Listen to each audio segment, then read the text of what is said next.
Halo, shalom anak-anak. Puji nama Tuhan, pada kesempatan kali ini kita masih diberikan kekuatan, kita masih diberikan kesehatan, kita boleh menikmati setiap kebaikan Tuhan dalam kehidupan kita. Anak-anak, kali ini walaupun kita masih dengan cara yang sama dalam proses pembelajaran, yaitu dengan cara pembelajaran jarak jauh, kiranya ini tidak mengurangi rasa semangat kalian, rasa keingintahuan kalian dalam belajar, dan kiranya kalian tetap bersemangat, tetap senantiasa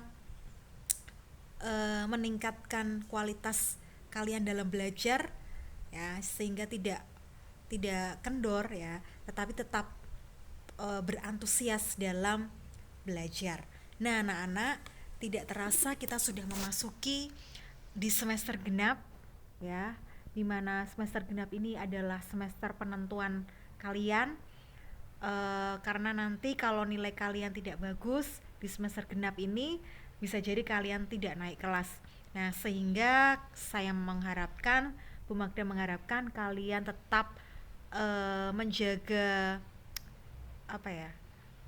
senantiasa tetap bersemangat dalam belajar, sehingga nanti nilai kalian tidak jelek, ya, sehingga kalian tetap mempertahankan kerajinan kalian dalam belajar untuk mendapatkan nilai yang terbaik.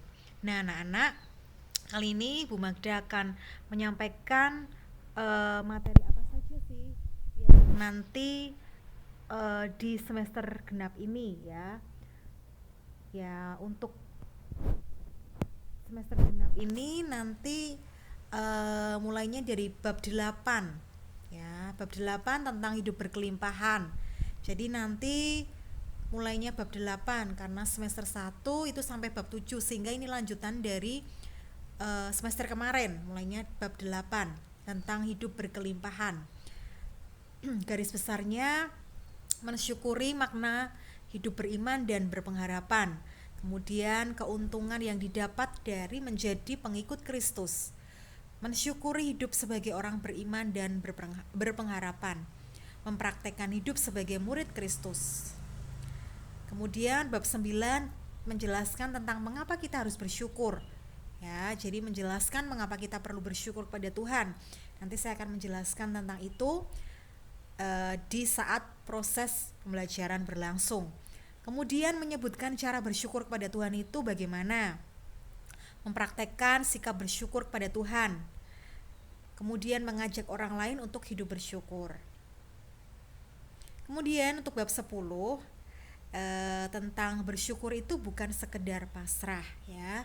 Jadi bersyukur itu bukan sekedar pasrah. Kemudian bersyukur itu adalah sebagai suatu tindakan aktif, karena dengan bersyukur berarti kita bersikap pasif, ya. Maksudnya di sini bukan bersikap pasif, ya. Ini pakai bukan. Kemudian mempraktekkan bersyukur sebagai tindakan aktif. Untuk bab 11 yaitu tentang memilih untuk bersyukur. Memahami bahwa bersyukur adalah pilihan dan bukan keterpaksaan. Menunjukkan sikap bersyukur. Bab 12, mengapa bersyukur dalam situasi sulit? Mengapa kita perlu bersyukur dalam situasi sulit? Ya, kenapa kok kita sebagai orang percaya kita harus bersyukur padahal kehidupan kita lagi nggak senang, ya, tetapi Tuhan mengharapkan untuk selalu bersyukur dalam keadaan apapun. Kemudian mempraktekkan bersyukur dalam situasi sulit, ya, mempraktekkan sikap hidup beriman dan berpengharapan sesuai dengan teladan Yesus.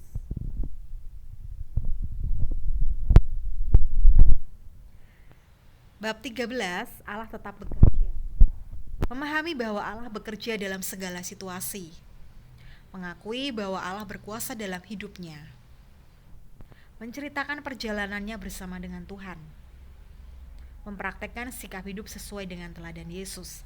Nah, anak-anak, untuk kelas 8 itu materinya cuma sampai bab 13. Kalau kelas 7 sama kelas 9 itu sampai bab 14.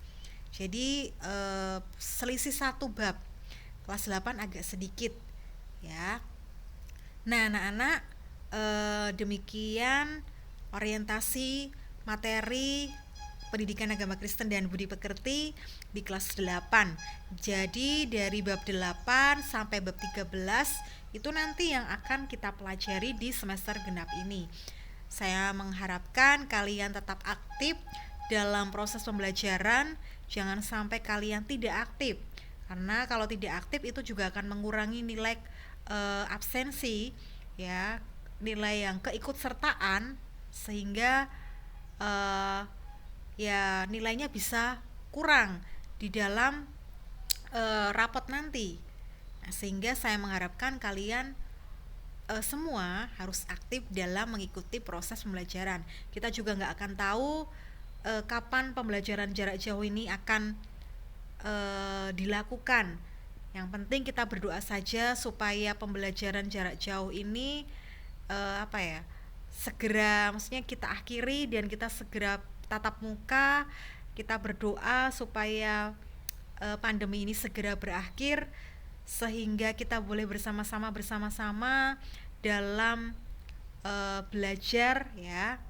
Kita juga sangat rindu sekali, ya, kita semuanya tentunya rindu sekali dalam suasana belajar di sekolah. Tetapi apa boleh dibuat, apa boleh dikata, ya kita memang harus mengikuti aturan dari pemerintah bahwa kita belajarnya di rumah saja, ya anak-anak. Kiranya kalian tetap menjaga kesehatan, tetap waspada, jangan pernah kalian keluar rumah kalau bukan karena hal sesuatu yang penting, mending kalian di rumah saja. Tetap jaga kesehatan dan tetap senantiasa takut akan Tuhan, tetap menjadi anak yang senantiasa menyenangkan hati Tuhan dan menyenangkan hati orang tua kalian. Terima kasih, Tuhan Yesus memberkati.